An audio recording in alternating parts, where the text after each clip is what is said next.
Je suis celle qui a inspiré le film d'horreur Esther. Mon nom est Natalia Barnett.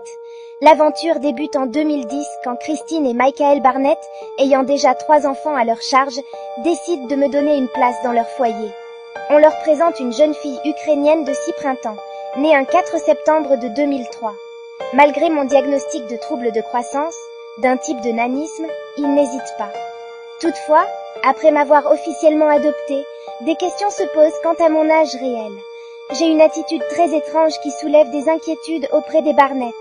Les interactions avec des enfants de mon âge sont rares et ma manière de m'exprimer est bien trop mature pour une fillette de 6 ans.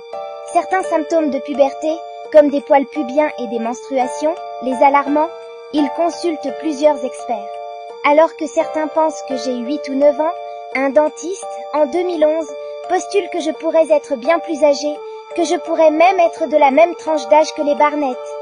De plus en plus de doutes s'installent, certains se demandant si je ne serais pas une adulte camouflée en enfant. La situation avec les Barnett devient tendue. Mes tentatives d'empoisonnement et mes menaces exacerbent leurs craintes. Un incident où je pousse Christine contre une barrière électrique, suivi de menaces à l'encontre de Michael, les conduit à prendre des mesures drastiques. Michael sécurise la maison en cachant les couteaux et je suis ensuite admise dans un établissement spécialisé où je finis par avouer que je suis en réalité une adulte. Suite à des tests médicaux, la juridiction de l'Indiana revoit ma date de naissance, la fixant au 4 septembre 1989. Dès lors, les Barnett me voient comme une femme de 22 ans.